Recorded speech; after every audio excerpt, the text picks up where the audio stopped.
Bonjour à toutes et à tous pour cette émission spéciale sur la situation en Argentine et l'appel à la grève générale pour le 24 janvier prochain.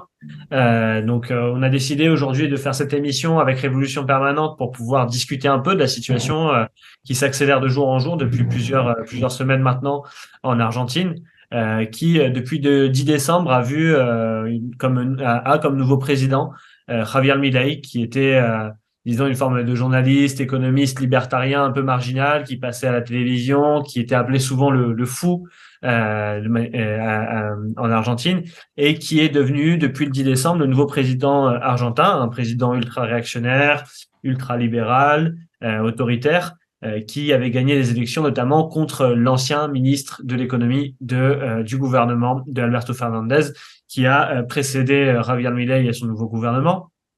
Et justement, ce nouveau gouvernement Milei a commencé son arrivée au pouvoir par un paquet d'attaques quotidiennes et massives contre les classes populaires argentines, contre les travailleurs, contre les femmes, contre la jeunesse, qui sont desquelles on va discuter aujourd'hui. Parmi ces attaques, on peut parler notamment d'une dévaluation massive de la monnaie, de l'interdiction de manifester, d'un discours qui est complètement négationniste des crimes de la dictature et qui est présent, on va dire, au quotidien chez Javier Milei et sa vice-présidente Victoria Villarruel, et des attaques constantes envers les mouvements sociaux qui ont donné lieu, je disais au début de cette émission, à un appel à une grève générale appelée par la Confédération générale du travail en Argentine, la CGT, pour le 24 janvier prochain. Donc cette émission, elle est enregistrée le 30 décembre 2023.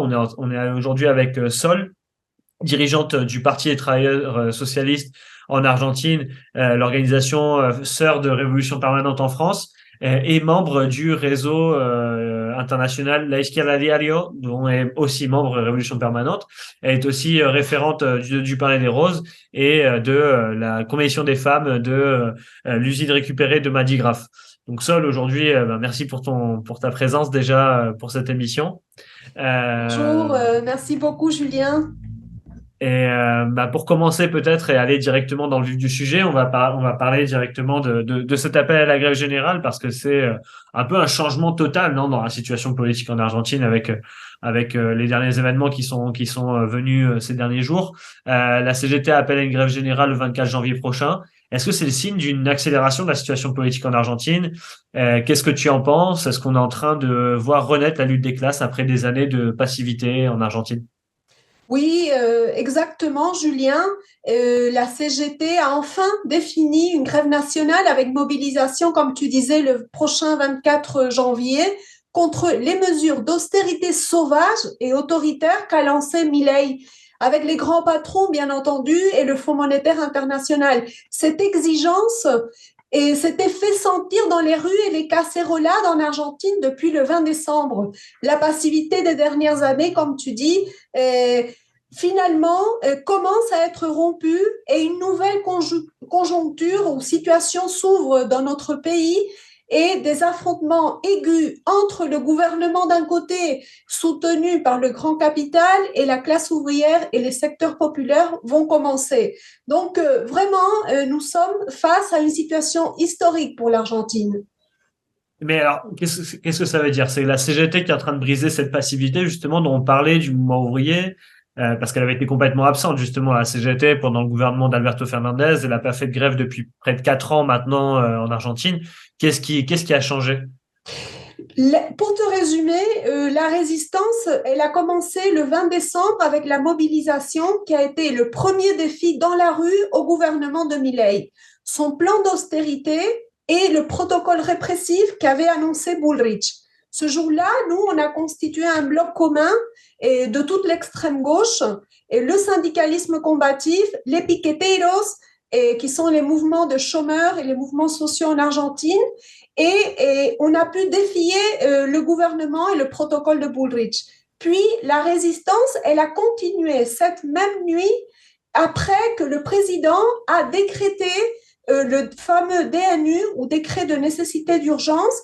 On commençait des casserolades, des rassemblements spontanés dans les places, dans différentes villes de tout le pays. Et dans la ville de Buenos Aires, elles se sont mobilisées à la place face au Congrès. Et la CGT, après ce jour-là, a dû convoquer à une première mobilisation le 27 décembre qui a été face aux tribunaux. Mais cette mobilisation a été dépassée et avec beaucoup plus de gens qu'elle avait espéré. Là aussi, la gauche, l'extrême gauche d'Argentine a joué un rôle important en faisant un bloc commun qui a exigé grève nationale et plan de lutte. Mais le même jour, le président Milei a fait une provocation et il a renouvelé l'attaque avec son projet de loi omnibus qui est une réforme brutale de l'État qui fait vraiment hommage à la dictature de Onganía dans les années 60 en Argentine. Donc, comment la CGT a appelé à la grève générale? Bon, je pense que toutes ces attaques brutales plus la mobilisation, les casserolades et les actions de résistance ont fini par vraiment obliger la CGT à devoir appeler à une grève générale avec mobilisation. C'est l'appel le plus immédiat dans l'histoire de notre pays. À peine 45 jours après l'entrée en fonction de Milei comme président, on a déjà une grève générale. Donc c'est intéressant ce que tu racontes parce que d'une certaine manière, la situation politique, du fait des attaques du gouvernement, a fini par faire entrer plusieurs secteurs de la société en résistance. Et c'est ce qui a poussé même les directions syndicales qui étaient pour ceux qui nous écoutent, hein, les directions syndicales en Argentine ont la particularité d'être très corporatistes, d'avoir été complètement intégrées au gouvernement d'Alberto Fernandez et de manière générale au mouvement péroniste et ont aussi la particularité, on va dire, d'avoir à leur tête parfois même des entrepreneurs qui sont à la tête de ces syndicats. Et donc, il y a vraiment une fracture très importante d'un côté entre la base syndicale et de l'autre côté les directions syndicales en Argentine, quoi. Mais justement, pour tout ce que tu racontes, comment est-ce que, parce qu'on parlait de l'extrême gauche, est-ce que se prépare le parti donc des travailleurs socialistes dont tu fais partie face à cette grève du 24 janvier qui arrive? Oui, depuis le PTS, en ce moment, nous faisons des réunions, des assemblées au milieu des brindis de fin d'année. Il y a plein de réunions dans tous les endroits et en train de discuter avec tous les participants qui ont de nos assemblées ouvertes du PTS qu'on fait dans chaque région et ville de tout le pays et avec nos collectifs d'étudiants, de travailleurs et toutes les personnes qui aussi commencent à s'auto-convoquer et à se regrouper dans ces assemblées spontanées que je te racontais.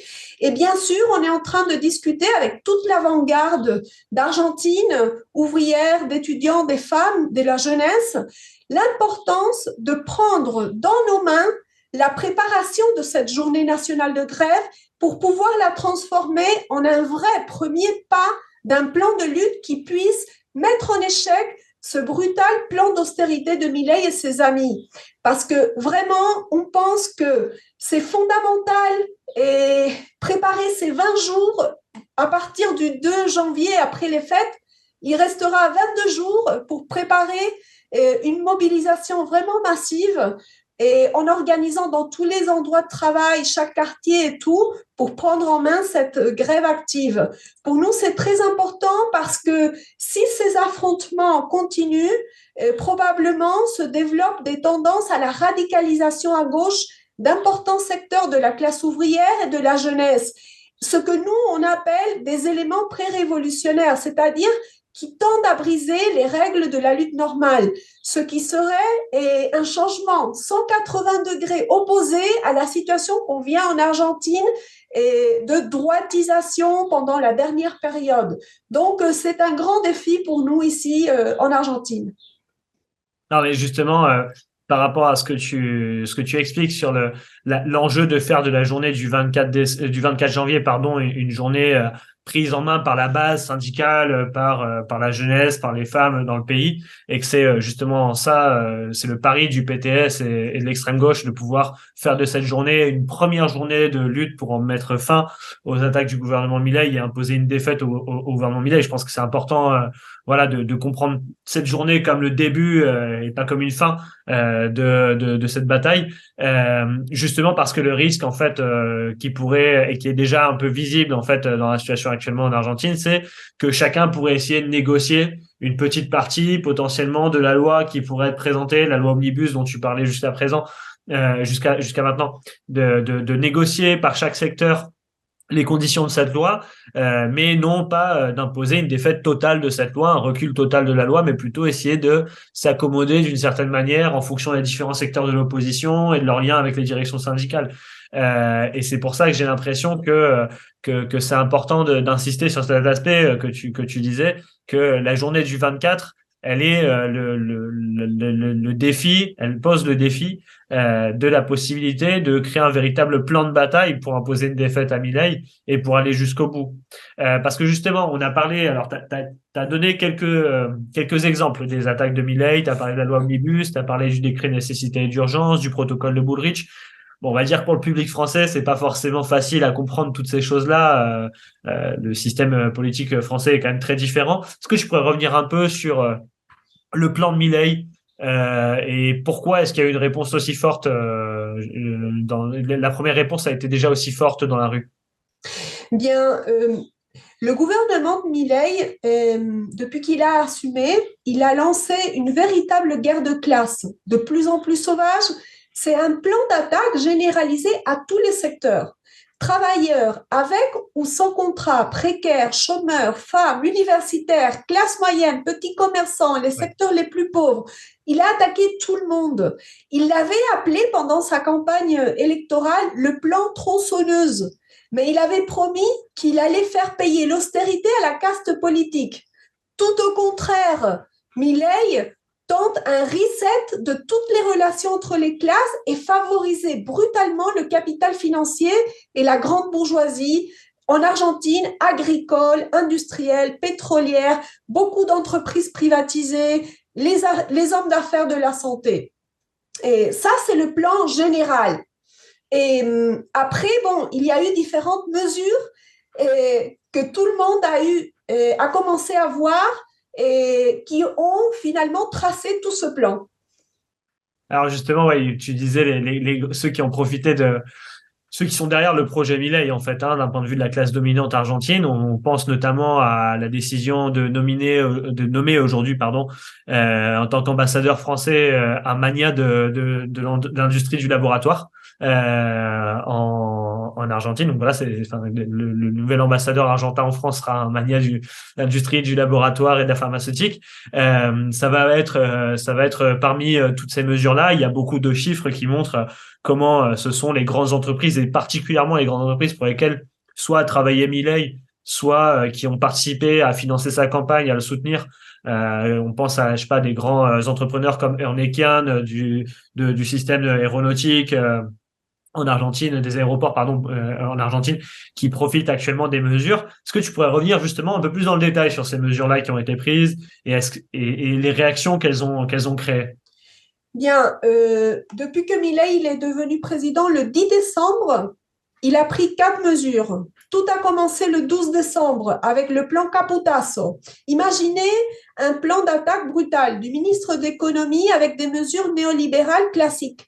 Réduire déficit fiscal, méga dévaluation des salaires, coûts inflationnistes, licenciement de presque 10 000 travailleurs de l'État, augmentation de 110% du prix du dollar par rapport au peso, libéralisation des prix des carburants et de tous les aliments en déclenchant une hausse de prix à un rythme qui est presque hyperinflationniste. Et il y a des réductions prévues à partir de mars, des subventions et donc une augmentation des tarifs de tous les services publics et des transports. Par exemple, le prix du voyage passerait de 53 pesos aujourd'hui à 550 ou 1100 pesos. Brutal. La suspension du système d'indexation des retraites. le gel des aides sociales qui aujourd'hui sont destinées à plus d'1 million de chômeurs, réduction des travaux publics et des budgets de la santé et de l'éducation. C'est-à-dire un plan qui aura bien entendu aussi des effets récessifs avec des licenciements, fermeture d'entreprises, donc un véritable plan de guerre. Ça, c'est le premier plan. Ça, c'est le Caputazo. En gros, pour le public français, déjà, rien que ça, c'est la première attaque. Sachant qu'en plus, comme tu l'expliquais, une dévaluation de 118% de la monnaie, ça veut dire une baisse mais quasiment de moitié des salaires en fait du quotidien, de l'épargne des ménages, voilà de l'argent. Il y a une perte totale en fait du revenu des familles et même d'une partie du patrimoine des plus petits ménages. Ça, c'est une question très importante. Et comme tu disais, là, l'augmentation de quasiment 10 fois le prix du billet de transport à Buenos Aires aura des conséquences dramatiques. Donc ça, on va dire premier point, quoi, Caputazo. Mais il y a eu autre chose après ça? Oui, il y a eu autre chose. Après le Caputazo, 2 jours après, le 14 décembre, la ministre de Sécurité, Patricia Bullrich, a présenté un protocole qui interdit de manifester sur les routes et dans les rues. Non, incroyable. Donc maintenant, les manifs ne peuvent avoir lieu que dans les places et dans le trottoir. Elle a annoncé en plus que celui qui bloque ne reçoit plus d'aide sociale. C'est une dure punition contre les chômeurs qui se manifestent en Argentine. Donc, c'est cohérent. Plan d'attaque économique, plan de répression pour interdire de nous mobiliser contre ce plan d'économie. Cependant, ils n'ont pas pu empêcher, le 20 décembre, quelques jours après, la mobilisation traditionnelle qui se fait en Argentine, et c'est fait. Et tout au contraire, il y a eu plein de cortèges dans les rues de Buenos Aires. Plusieurs villes du pays aussi se sont organisées. Et cette mobilisation, elle a été organisée par l'extrême gauche et les secteurs du syndicalisme combatif, les piqueteros, les mouvements sociaux, et elle a été très importante pour donner de la confiance aux secteurs qui étaient vraiment terrorisés par la situation. Parce qu'il y avait une terreur énorme et en plus une campagne de terreur qu'a installé le péronisme qui disait jusqu'au 20 décembre, si tu sors dans la rue, il va y avoir des risques. Donc, nous, on a parti dans la rue contre cette campagne de terreur et on a commencé la résistance 10 jours après l'entrée en fonction de gouvernement. Nous, comme PTS, on a participé avec le cortège de partis le plus massif, avec toute notre force et ça a été fondamental parce que le même jour, le soir, et après ça, et Milei, qui veut aller encore plus loin que le Caputazo et tout, il a annoncé une autre mesure, un méga décret de nécessité d'urgence qui est à peu près similaire à ce qu'a été en France le 49.3, parce que le pouvoir exécutif, c'est-à-dire Milei, il peut imposer une mesure d'urgence et pendant que après elle soit examinée par les 2 chambres législatives. Et le décret est brutal parce qu'il fixe une réforme de travail par décret. Il attaque le droit de grève, déclare essentiel presque le 80% des travailleurs. Les conventions collectives, il les attaque et plein d'autres conquêtes historiques de notre classe ouvrière. En plus, il attaque le décret les classes moyennes aussi parce qu'il a éliminé les plafonds des prix des assurances de maladie et les intérêts des cartes de crédit. Il élimine la loi sur la terre contre les peuples indigènes qui aussi ont été en lutte pendant toutes ces années et cette année à Jujuy. Il élimine la loi sur les loyers et donc c'est impossible de payer un loyer maintenant en Argentine et il détruit tous les droits d'environnement et tout un décret qui bénéficie tous les secteurs des grands patrons. Il élimine en plus plein de lois et il provoque un changement de régime politique énorme dont le Congrès ou le Parlement, non, il devient comme quelque chose de décoratif. Et c'est pour ça qu'on le considère inconstitutionnel. Et il n'y a même pas un précédent dans l'histoire du régime démocratique bourgeois d'Argentine de telle magnitude. Bon, après qu'il a fait cette attaque, comme un roi ce Ouais. décret ont commencé le même 20 décembre, le soir, après la mobilisation qu'on avait fait de l'extrême gauche en défiant le protocole de Bullrich. Elles ont commencé les casserolades comme résultat de la colère qu'a provoqué cette annonce et la morale qu'avait transmis la mobilisation du 20 décembre, non? Et parce que nous, on a démontré qu'on n'allait pas rester à la maison, on n'allait pas avoir peur et on allait défier ce protocole. Dans tous les quartiers de la ville de Buenos Aires, ont commencé les casserolades et les gens ont commencé à se mobiliser vers le Parlement et pour rejeter et dire il ne faut pas le DNU. Et ils criaient dans la rue unité des travailleurs et paro, paro, paro, paro général, c'est-à-dire grève générale. Ça a commencé l'exigence à la grève. Et le 27 décembre, 7 jours après que les casserolades ont continué, alors les bureaucrates syndicaux de la CGT ont dû appeler à une mobilisation le mercredi 27 face aux tribunaux. Et cette mobilisation, ils l'ont organisée parce que il y avait beaucoup de rejets populaires, mais ils voulaient que ce soit quelque chose de très contrôlé, seulement les délégués, les corps organiques qu'ils appellent ici, et qu'il fallait respecter le protocole. Mais malgré ça, la mobilisation, elle a dépassé toutes les attentes des organisateurs et il y a eu plus de 20 000 personnes, même s'il n'y avait pas de grève et c'était heure de travail, montrant que s'il y a une grève et une mobilisation, il y aurait des milliards dans les rues, non?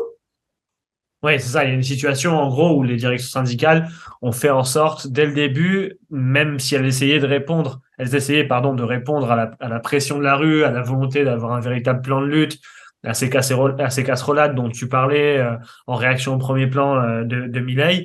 Il y a une volonté au début, quand même, de temporiser la situation, d'appeler à se tourner vers la justice, de demander au même parti judiciaire, qui est en plus un des soutiens principaux, actuellement de Javier Milei, qui en plus dans la région de manière générale est souvent lié, a souvent un rôle très profondément réactionnaire, voire même lié à l'ambassade américaine, etc. Donc c'est une direction syndicale qui appelle à se tourner vers le pouvoir judiciaire pour freiner les attaques, en créant une forme de mobilisation de pression, en disant voilà, pression sur la justice, s'il vous plaît, à la justice et aux juges de stopper cette attaque. Sauf qu'on voit bien qu'avec une attaque pareille, on n'a même pas encore parlé de la loi Omnibus, et on voit bien déjà qu'avec le Caputazo, le protocole de Bullrich d'interdiction des manifestations, qui en plus, tu l'as dit, implique aussi l'utilisation de la police fédérale dans la répression, c'est-à-dire une police beaucoup plus entraînée, beaucoup plus armée pour pouvoir réprimer les mobilisations.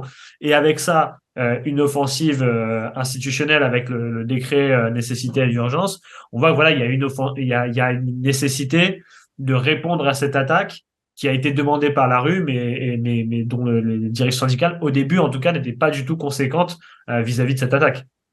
Oui, c'est comme tu dis. Et après cette mobilisation, et le même jour, le soir, et le président a présenté un projet de loi qui s'appelle, comme tu dis, la fameuse loi Omnibus, et qui a été une provocation après cette mobilisation, parce que c'est une loi qu'il a envoyée au Congrès pour que, pour les sessions extraordinaires qui vont se maintenir maintenant dans le mois de janvier.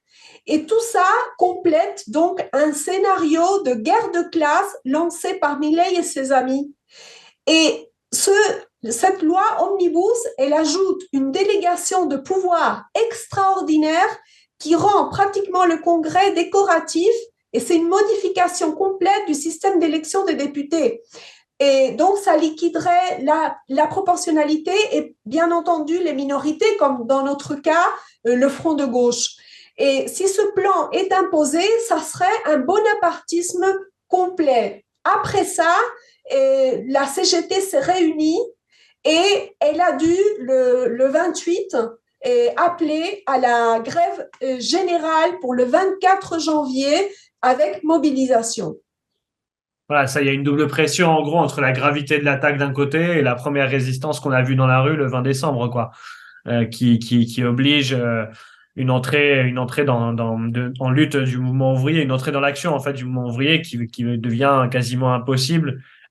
S'il n'y a aucune réaction de la part du mouvement ouvrier, la situation pourrait être aussi, vous avez défini avec le Parti des travailleurs socialistes que l'arrivée de Milei au pouvoir était une forme de bonapartisme faible, qu'elle a été limitée d'un point de vue institutionnel, d'un point de vue de ses alliés, du fait qu'il ne contrôle pas le Congrès, qu'il n'a que 10%, il me semble, des députés et plus d'une quinzaine de sénateurs sans plus au sein du Sénat. Donc c'est quand même très faible, on va dire, vis-à-vis de l'ampleur des attaques qu'il souhaite imposer. Et ce, malgré le soutien d'une partie de la droite institutionnelle, comme on l'a vu avec Bullrich, qui était la candidate de la droite aux élections présidentielles et qui maintenant est ministre de la Sécurité ou qui est l'équivalent du ministère de l'Intérieur ici, où on a aussi Luis Caputo, qui est l'ancien ministre des Finances de Mauricio Macri et l'ancien président argentin de droite et qui est ensuite devenu ministre de l'économie. Enfin bref, il y avait des limites importantes, on va dire, d'un point de vue du régime. Et Milei essaie de les résoudre à la vitesse extrême, on va dire, ces limites-là.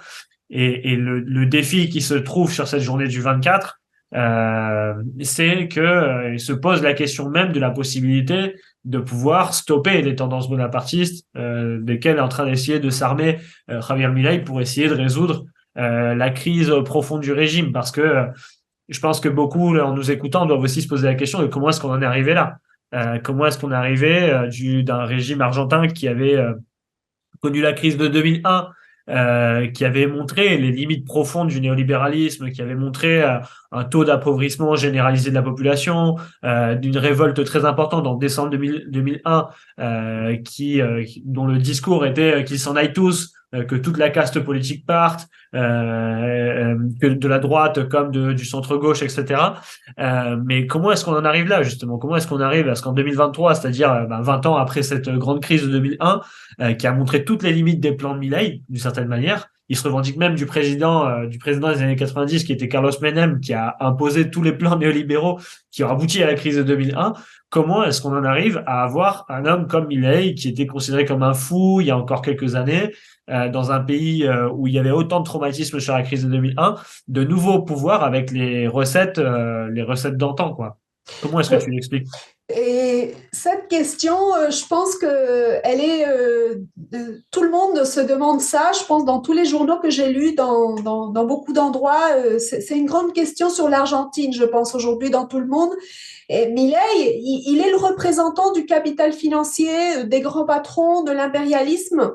Le jour où il a assumé comme président, ils ont été présents. Jair Bolsonaro, le roi d'Espagne, Felipe VI, Zelensky.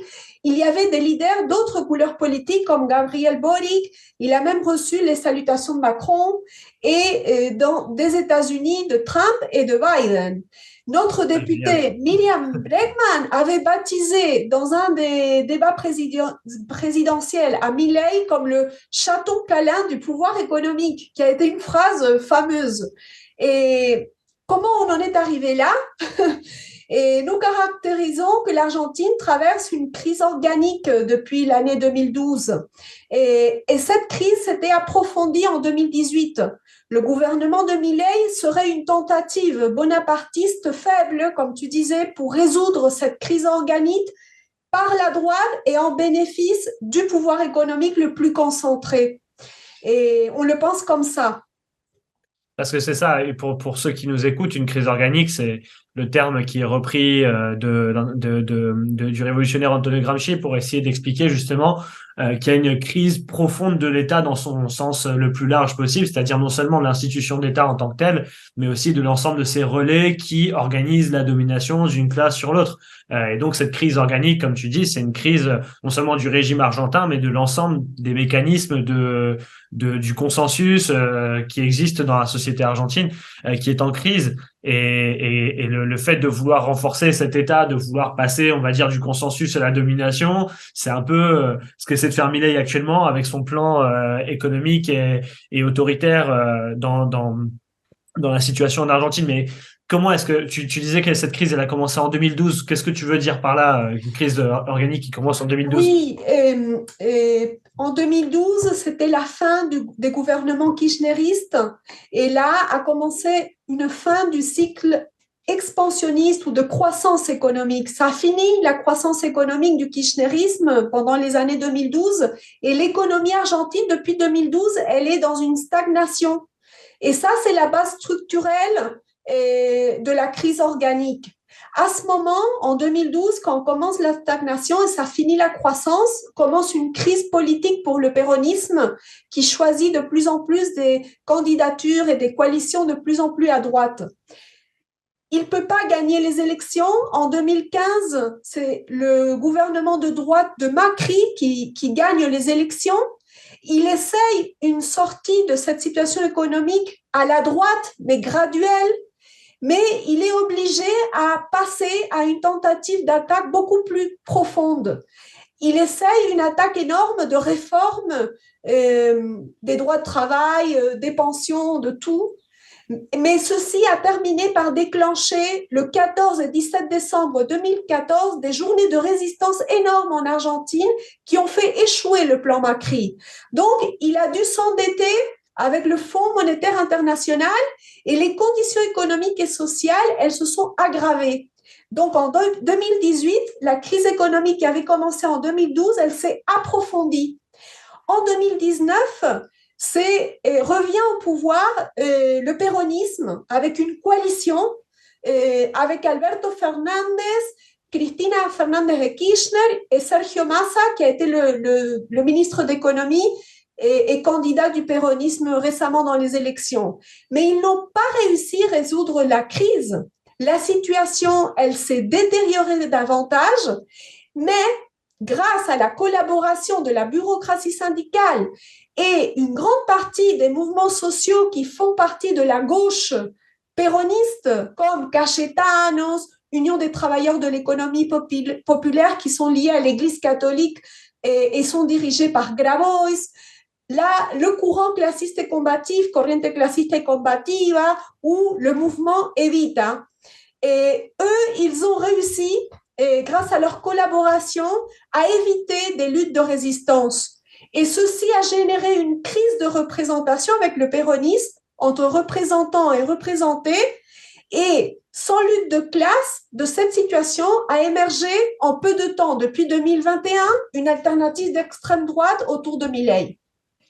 C'est ce qui est assez impressionnant avec ce phénomène d'ailleurs de Javier Milei, c'est que il vient en finir avec un phénomène qui avait été notamment décrit par Nancy Fraser d'un néolibéralisme progressiste qui défend un projet et un discours qui serait celui du progrès de la société de manière générale, mais qui n'en a ni les conditions ni la volonté pour pouvoir le faire exister dans les faits. Ça peut passer autour de la question des droits sociaux, des droits démocratiques de manière dans la société, que le gouvernement d'Alberto Fernandez, malgré tout le soutien et l'unité du péronisme, du centre-gauche à la droite du péronisme quasiment, à mettre en place ce gouvernement, n'ont, face à la crise économique, jamais remis en question les conditions pour lesquelles cette même crise existait, notamment du fait de la fuite des capitaux, du fait de la présence des plans d'ajustement structurel qui ont été demandés par le Fonds monétaire international, par le capital international, qui ont dégradé profondément les conditions de vie d'une partie importante des Argentins. De Macri à Alberto, le taux de pauvreté a augmenté de près de 10 points de pourcentage. Le taux d'indigence est passé de 6 à 11% ou 12%, il me semble. Voilà, ce sont des chiffres très importants. Il y a une baisse généralisée des conditions de vie et des salaires, des retraites. Et en fait, si on avait un gouvernement qui justement se présentait comme progressiste, mais en fait appliquait au quotidien des mesures qui ne sont pas évidemment de la gravité et de la violence de celle de Javier Milei, mais qui étaient déjà des mesures austéritaires. Et face à ça, comme l'a dit récemment le principal dirigeant de la CGT, Hector Daer, qui a expliqué que le gouvernement d'Alberto n'avait jamais attaqué les travailleurs et donc qu'il n'y avait aucune raison pour laquelle il aurait fallu lutter contre Alberto. En fait, la colère de la dégradation des conditions de vie a fini par être capitalisée non pas par la gauche, mais par la droite.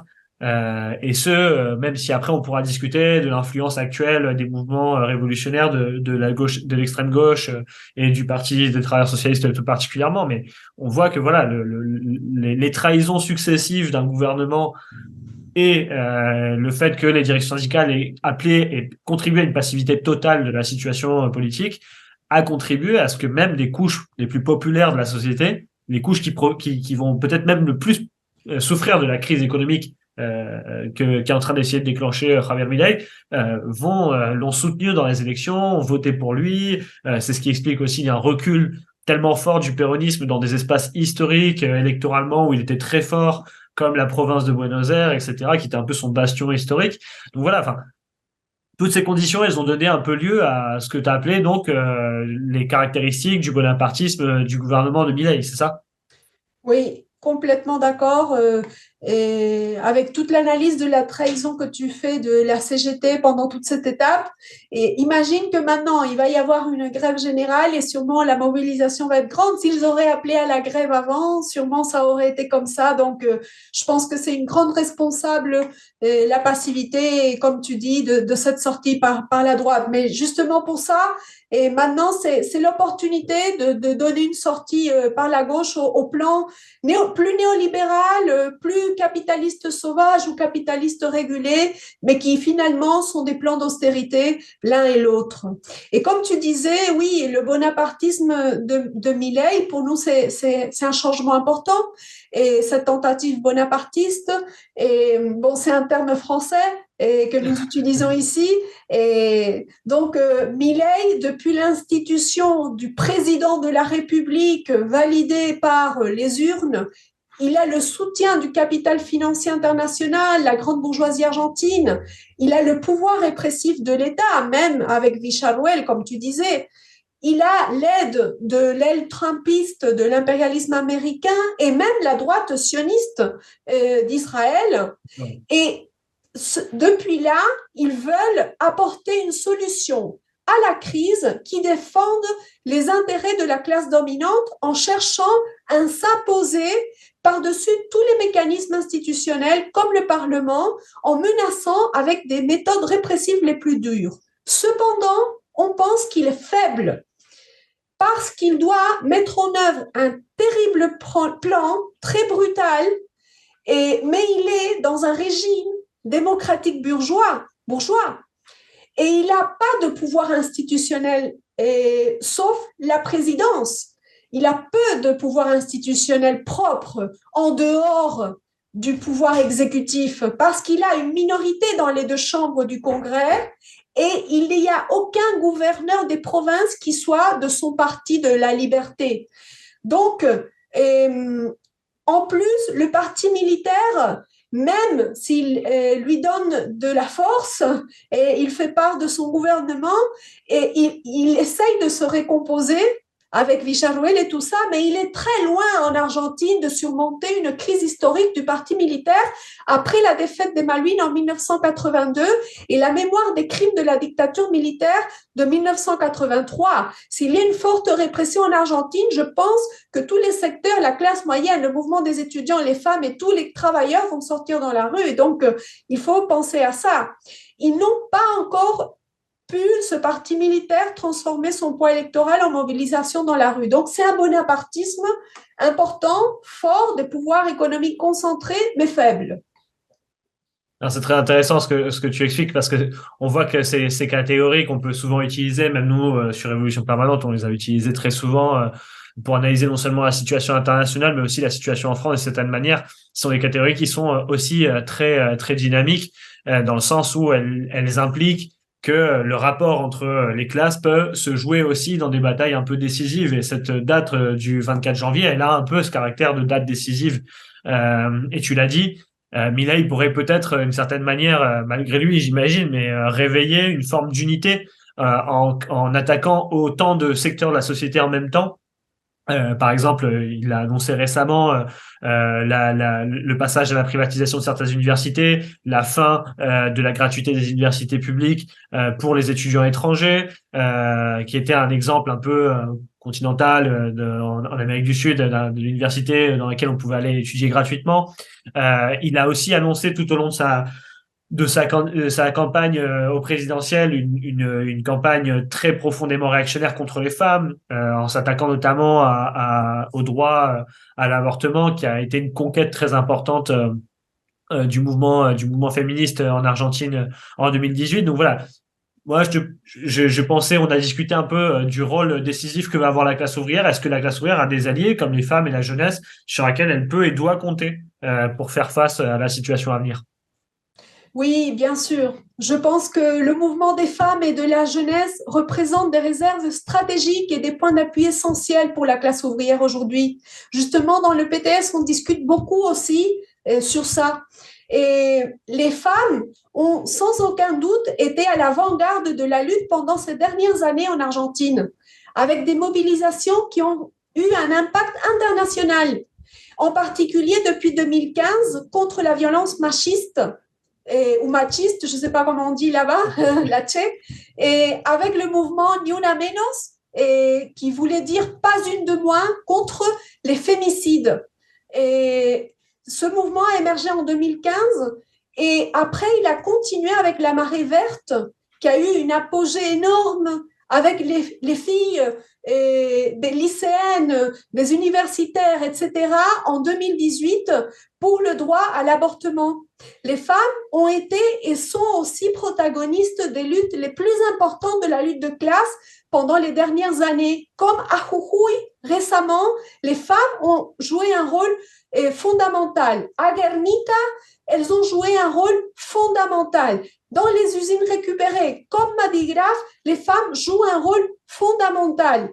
Donc, elles sont en première ligne dans tous les quartiers populaires. En plus, les femmes en Argentine, on est la moitié de la classe ouvrière.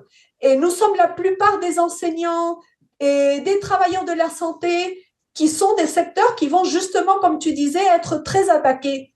Donc, par rapport au passé de l'histoire argentine et d'autres explosions sociales antérieures comme le 2001, c'est quelque chose de nouveau, c'est actif pour la classe ouvrière dans ce rapport de force générale. Et en plus, et comme on sait, ici en Argentine et dans tous les coins du monde, et la crise, les plans de guerre des classes dominantes ont un impact particulier sur les femmes parce qu'on est déjà les plus précaires, les plus appauvris. Sur nous repose la majorité des tâches de soins à la maison. Les femmes, on est presque la moitié de la classe ouvrière, comme je vous disais.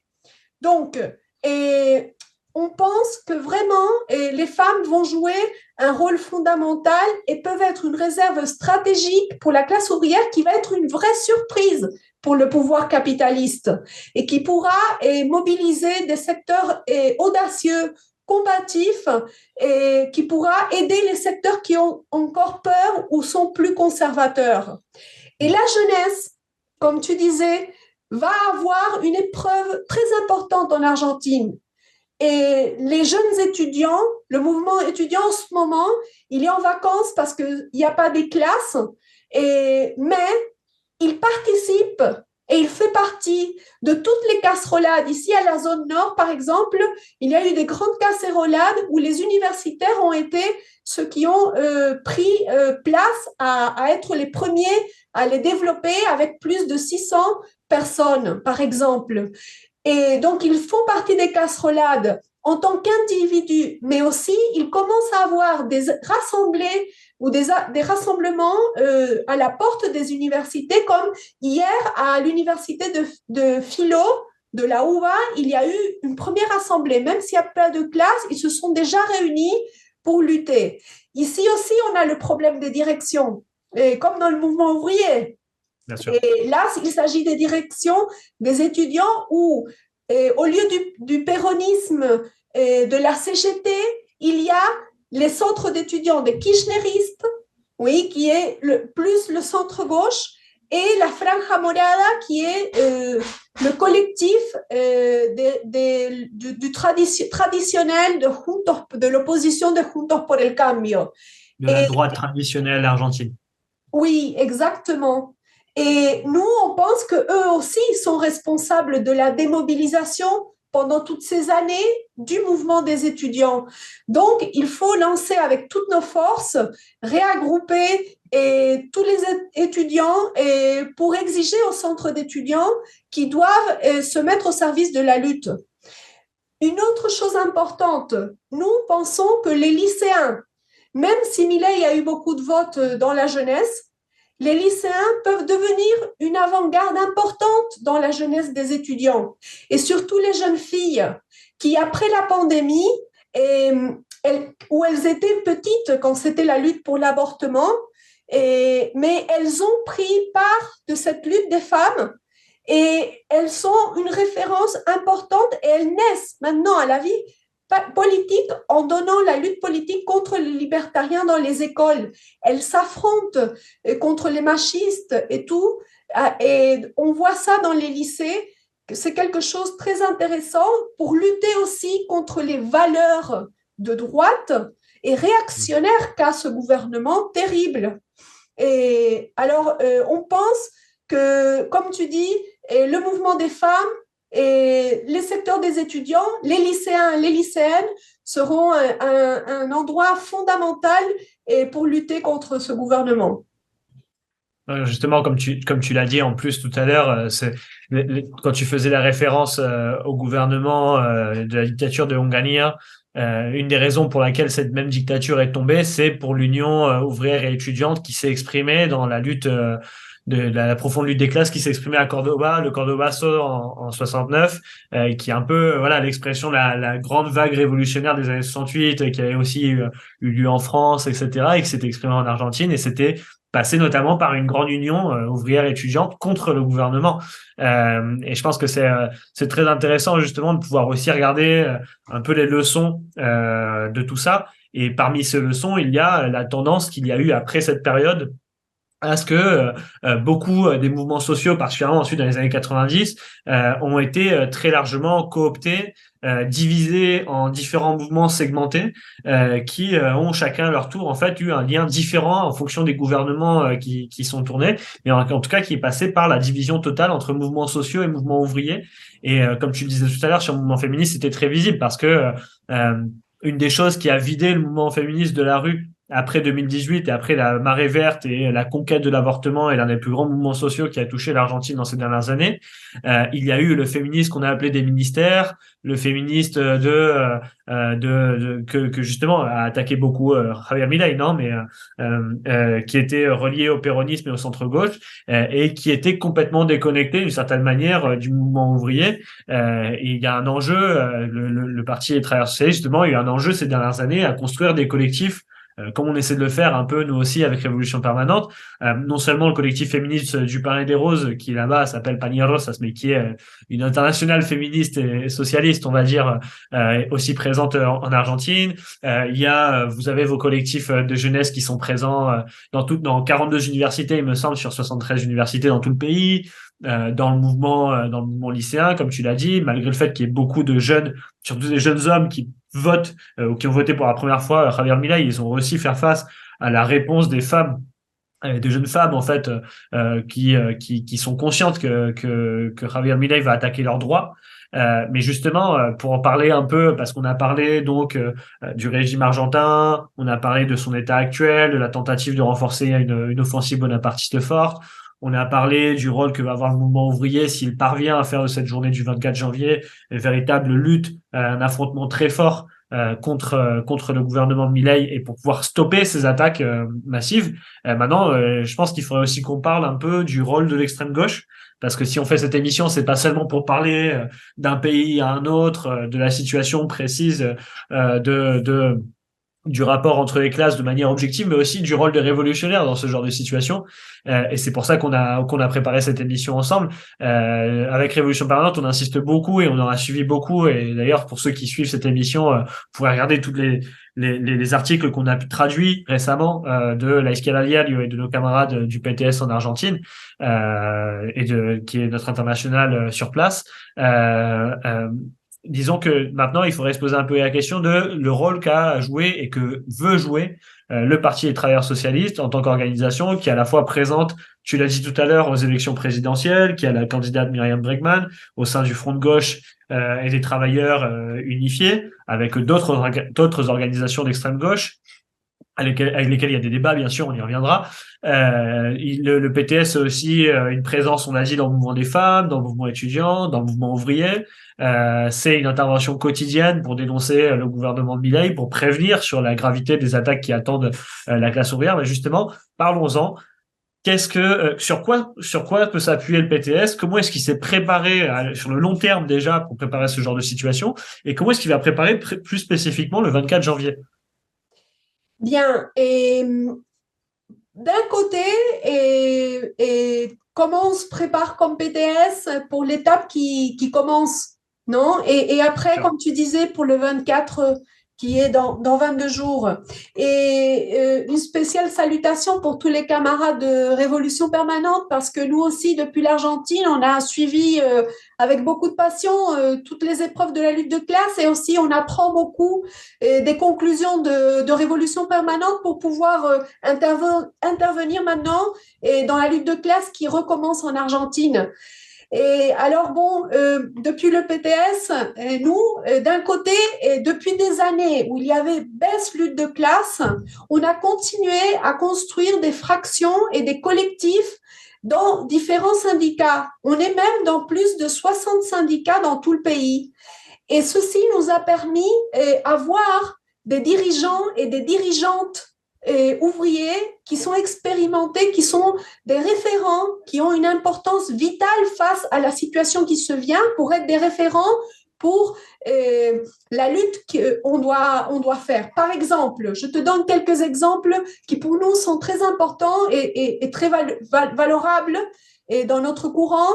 Et dans les métros de Buenos Aires, nous sommes devenus la principale opposition à la direction kirchneriste. Et avec notre camarade Claudio Delle Carbonara, un référent très important du syndicalisme combatif. Après, dans les cheminots, notre courant, il lutte pour une coordination de tous les secteurs oppositeurs à la bureaucratie et pour lutter face aux possibles privatisations qui vont se venir dans les trains. Et aussi, on a un important travail dans les aéronautiques, spécialement dans un endroit où on a la commission interne des délégués dans GPS, qui est une sous-traitante de Aerolíneas, dans les avions. Après, ça serait les services. Dans l'industrie aussi, on a une forte courant dans Mondelez Craft, une importante usine de la zone nord avec une énorme tradition de lutte ici, tout près d'ici. Et là, on a un courant très important qui mène plein de luttes. Aussi, on a un courant dans le syndicat des pneumatiques, des pneus, qui a protagonisé une lutte très importante, le SUTNA, dans l'année 2022. Et même, on a commencé un travail qui est pour nous d'une fierté énorme entre les travailleurs ruraux à Jujuy, à Tucumán et à Mendoza avec les viticulteurs qui luttent contre le travail temporaire qui est brutal dans ce secteur. Aussi dans la santé, et on a un courant très important dans différentes provinces du pays. Et bien sûr, dans l'éducation, on a un courant important qui est présent dans des syndicats de différents endroits. Par exemple, dans un syndicat important de la ville de Buenos Aires, à Remis, à Neuquén, à Athènes, à Jujuy, à Rosario, à Córdoba, et ici, tout près, à la zone nord, à Tigre.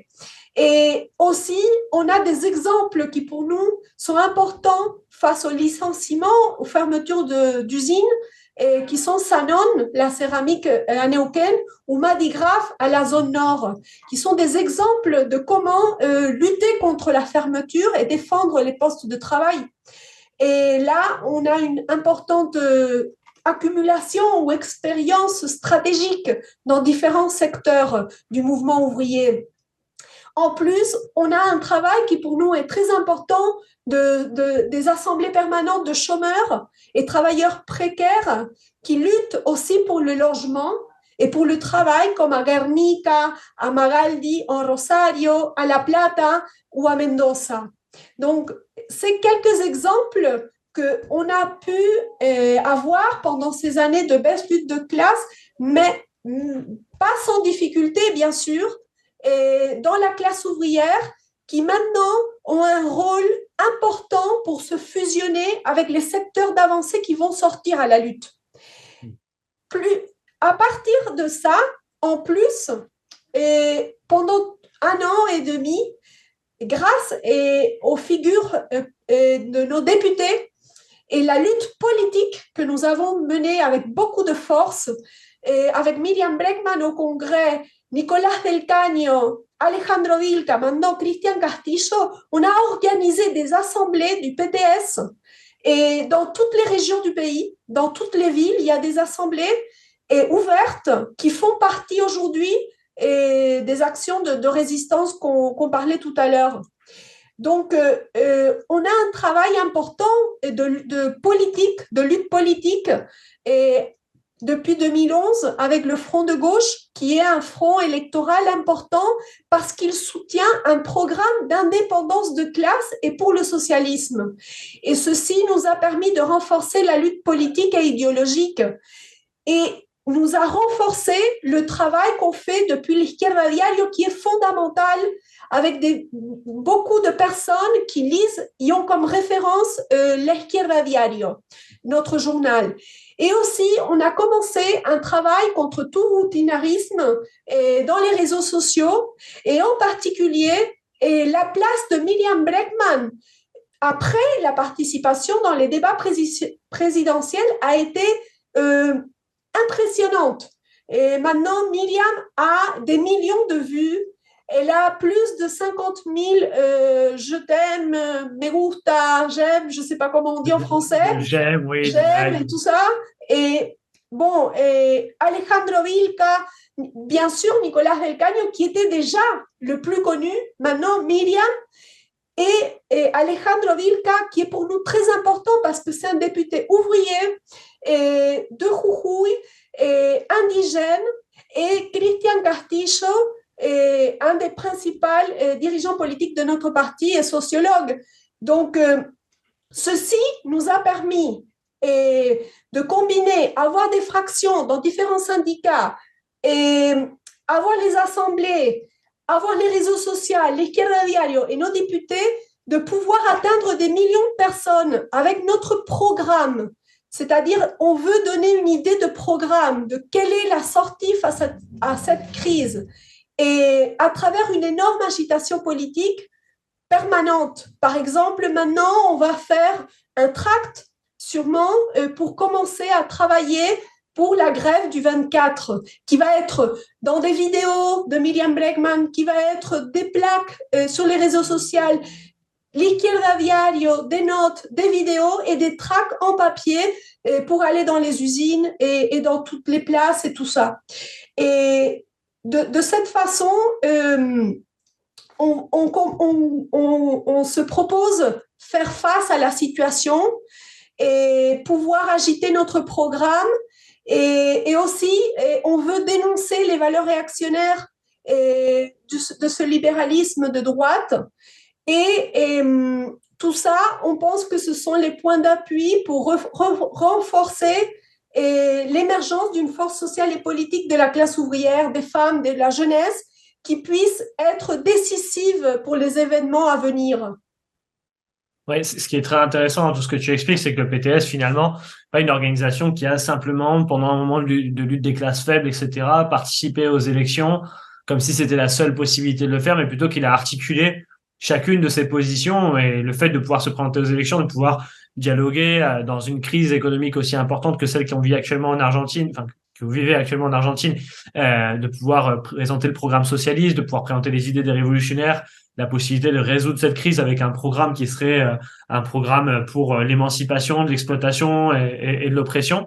Ça a été complètement articulé, on va dire, avec un travail patient quotidien dans la construction de fractions au sein des syndicats, voire même de bastions dans lesquels sont présents les révolutionnaires et peuvent faire des démonstrations de ce qu'est serait le programme révolutionnaire dans des moments de crise. Tu as parlé par exemple de Zanon et de Madigraph, qui sont des exemples très importants des moments de crise économique et de licenciement massif d'ouvriers qui reprennent leur usine, reprennent leur outil de travail et le remettre au service des travailleurs de manière générale, la population de manière générale, remettre l'outil de travail au service de tout le monde, mais le remettre au travail, en fait, tout simplement, malgré l'absence des patrons, voire même commence à donner un emploi à des chômeurs, par exemple, comme ça avait été le cas de Zanon, enfin, des exemples comme ça, en fait, de ce que pourraient faire les travailleurs pour résoudre la crise, c'est-à-dire de refuser de mettre la production au service de l'ensemble de la population. Ce sont des démonstrations, on va dire, qui, avec un travail quotidien de lutte politique sur les réseaux sociaux, pendant les élections présidentielles, de dénonciation des idées réactionnaires de Milei à travers Miriam Bregman ou à travers les autres figures, comme tu parlais tout à l'heure, de nos camarades comme Christian Carpicho, comme Nicolas Del Caño ou comme Alejandro Vilca. Tous ces camarades-là, on va dire, sont les camarades qui portent les idées révolutionnaires très haute au quotidien, de manière publique, en même temps que le PTS fait ce travail patient de construction et de préparation des luttes à venir, avec une tradition qui, comme tu as dit, est celle d'une tradition d'indépendance totale des directions, des bureaucraties syndicales, du patronat. Et des partis traditionnels. Et ça, je pense que ça fait partie des points essentiels pour comprendre le rôle du Front de gauche des travailleurs Unité aujourd'hui, qui est une coalition d'organisations d'extrême gauche en Argentine, dont la principale organisation est le PTS actuellement, et qui se propose à pouvoir justement être un pôle d'indépendance de la classe ouvrière dans une situation comme celle-ci, qui agite constamment un programme pour la construction d'un gouvernement ouvrier, d'un gouvernement qui pourrait mettre en place des mesures d'urgence contre la crise, notamment à travers l'expropriation des grands groupes économiques, à travers la rupture avec le FMI, etc. Bref, je veux dire par là que ce qui est intéressant dans ce que tu dis sur la préparation au long terme, c'est que toutes ces tâches de construction, de fraction et de présentation et de bataille politique pour l'avancée du programme socialiste et révolutionnaire, elles n'ont pas forcément fluctué en fonction de la lutte des classes, mais plutôt elles ont été renforcées dans les moments de lutte des classes, mais n'ont pas du tout été abandonnées dans les moments de faiblesse, de passivité ou autre. Et je pense que ça a été une démonstration importante quand, dans la révolte de Jujuy qui a eu lieu cette année et qui est présentée d'une certaine manière déjà des coordonnées similaires aux attaques qu'est en train de mettre en place Javier Milei avec le gouverneur de Jujuy, pour ceux qui connaissent pas la situation, qui a mis en place une réforme constitutionnelle qui est de la province, qui avait pour objectif notamment de criminaliser le droit de manifester, le droit de protester dans la province, entre autres, je rentre pas dans le détail. Il a fait face à une mobilisation très importante de la population de Jujuy, alors que ce même gouverneur était sorti des élections du gouvernorat avec près de 52% ou 53%, il me semble, aux élections. Pour dire que et dans cette situation, le PTS a eu pour objectif de faire un lien entre cette tâche quotidienne de construction dans les syndicats, notamment les syndicats de profs à Jujuy, qui ont été en première ligne de la lutte contre le gouvernement, contre le gouverneur local, et le rallier à la présence de députés révolutionnaires dans la province qui étaient au courant de toutes les attaques, un peu même en avance, en fait, en ayant un peu les dossiers en avance, on va dire, de ce qui allait se passer, ou en pouvant montrer ce que ferait l'organisation révolutionnaire dans cette situation pour faire face au gouverneur. Ça a été une démonstration très importante du PTS. Et toutes ces expériences-là de ces dernières années, on va dire, font partie un peu d'un cerveau collectif, d'une mémoire des luttes qui va être essentiel comme logiciel pour les années, pour les luttes à venir, et surtout particulièrement pour le 24 janvier qui arrive maintenant.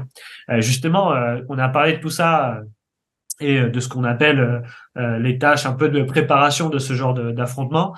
Vous, avec le PTS, vous défendez actuellement la perspective de création de comités de lutte, de comités de coordination pour surmonter les limites imposées par la bureaucratie. Est-ce que tu pourrais revenir un peu justement sur quelle va être l'orientation du PTS face à la situation qui arrive? Oui, exactement. Et on est justement en train de nous préparer pour la grande grève du 24 janvier.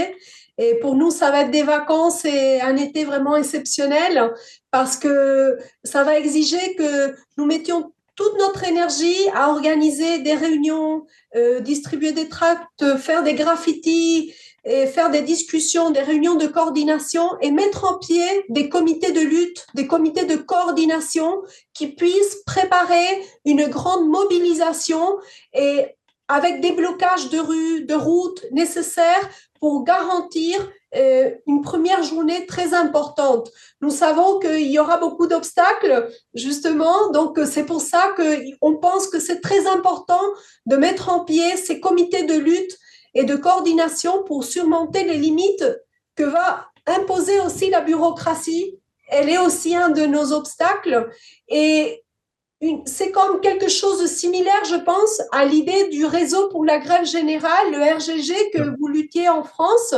Et quelque chose comme ça, et on va faire des à une échelle plus large, on va dire, mais oui.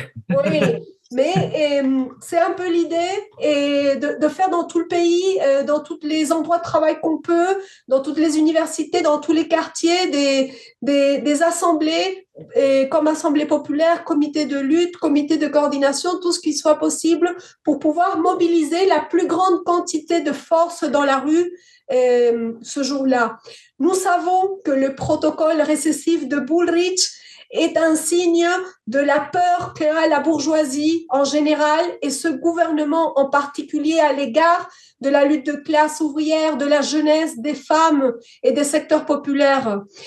Il se focalise aujourd'hui sur les piqueteros parce qu'il les stigmatise depuis des années comme les ennemis de ceux qui travaillent vraiment pour montrer qu'ils veulent mettre de l'ordre dans la rue contre ces secteurs. Mais en réalité, leur véritable crainte est de voir que se répètent des journées comme celles qu'on a protagonisées en Argentine en décembre 2017, où des secteurs d'employés, des chômeurs, des jeunes précaires, des étudiants ont fait face ensemble contre la répression policière pendant des heures.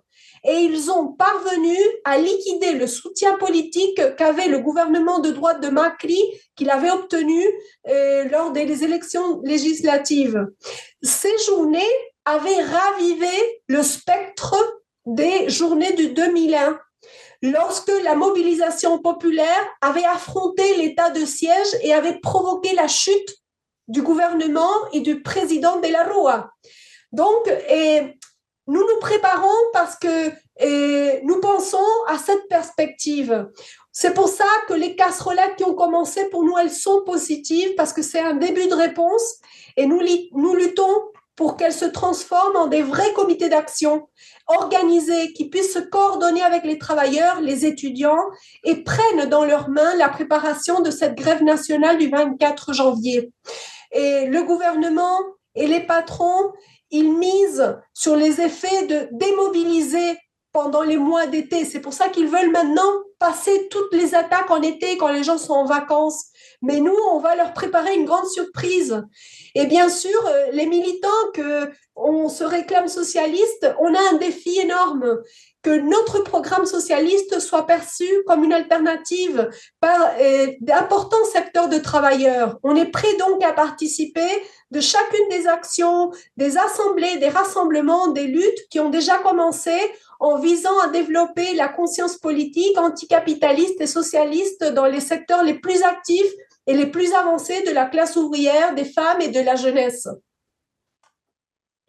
Bien, et ça me paraît très important, effectivement, comme tu l'as expliqué, de montrer un peu justement comment est-ce qu'une organisation révolutionnaire dans cette situation, elle va chercher à regrouper les secteurs les plus à l'avant-garde de la lutte des classes dans des situations comme celle-ci pour essayer d'exiger dans toute la continuité de vouloir faire de cette journée du 24 janvier une journée qui met en place un véritable plan de bataille contre le gouvernement de Milei et ses plans économiques austéritaires et autoritaires.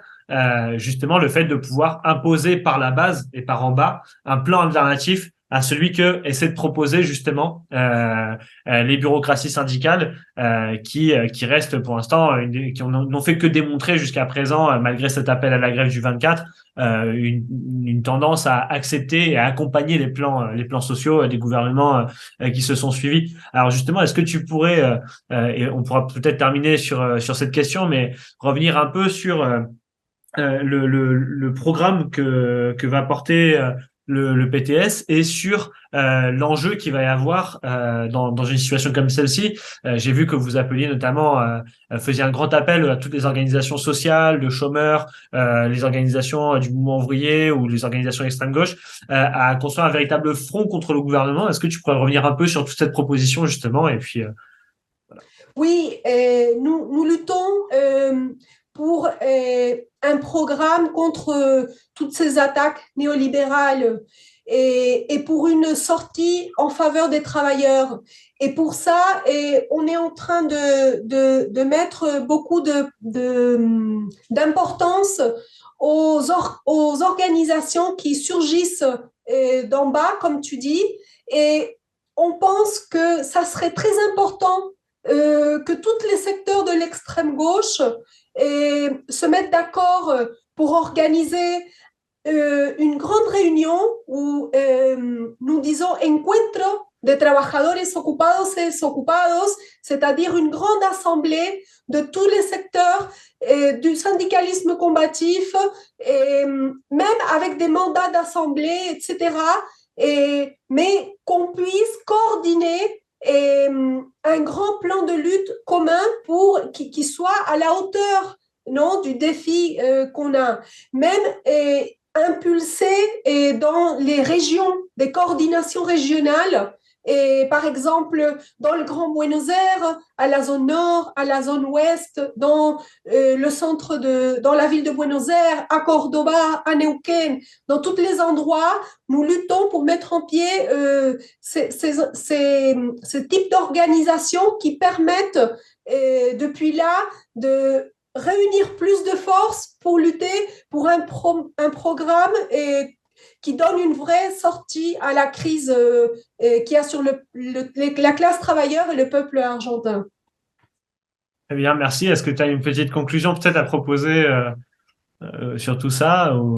Non, vraiment, je pense que c'est très important pour nous et savoir qu'en France et dans tout le monde, on a l'appui, on a la solidarité, que tout le monde est en train de suivre ce qui se passe ici et que toute cette solidarité internationale soit au service d'aider la lutte dans tous les coins du monde. Vraiment, c'est pour moi important qu'on fasse cette émission dans ce sens internationaliste et pour pouvoir transmettre aussi à tous les travailleurs en Argentine, aux jeunes et tout ça, qu'en France aussi, il y a beaucoup d'appui, il y a beaucoup de solidarité et pour nous, ça, c'est très important. Bon, merci beaucoup, Sol, pour toutes tes réponses et pour toute cette analyse de la situation en Argentine. Je pense qu'effectivement, il faudra suivre et on vous invite à suivre avec Révolution Permanente notre page internationale sur laquelle vous pourrez avoir des actualisations quotidiennes de la situation en Argentine, de la préparation de la grève du 24 décembre et des hypothèses que fait le Parti des travailleurs socialistes et la préparation qu'il a de cette journée du 24 décembre. Merci Sol pour ta présence aujourd'hui. Voilà, et je pense que c'est très important ce sur quoi tu insistais juste avant, cette question la solidarité internationaliste et de l'appui de la classe ouvrière française, de la jeunesse française à la classe ouvrière argentine qui entre dans une situation qui est à la fois assez surprenante, mais en même temps dans laquelle elle pourrait peut-être réussir à imposer une défaite à un gouvernement néolibéral aussi violent que celui de Javier Milei. Et je pense que c'est d'autant plus important quand justement ce même gouvernement est soutenu, comme tu l'as dit tout au long de cette discussion, par l'ensemble des gouvernements impérialistes internationaux, notamment le gouvernement français, dont Emmanuel Macron ne s'est pas caché une seconde de son soutien à Javier Milei quand il a récupéré le fameux t-shirt de Boca avec le slogan de Javier Milei et comme une forme de clin d'œil, de soutien, on va dire, au plan néolibéraux, mais aussi les grandes entreprises et les grands groupes français comme Stellantis, comme les groupes de l'automobile, qui aujourd'hui sont très contents, par exemple, de la vente des ressources naturelles, de la spoliation, du pillage des ressources naturelles argentines, de la fuite de capitaux qui va être accompagnée de ces ressources, de ce pillage des ressources naturelles, notamment dans le cas du lithium en Argentine, qui va être un sujet très important dans les semaines à venir. Et donc voilà, en tout cas, on vous encourage à suivre le plus possible cette situation. Et merci beaucoup, Sol, pour ta présence aujourd'hui. Merci beaucoup, Julien.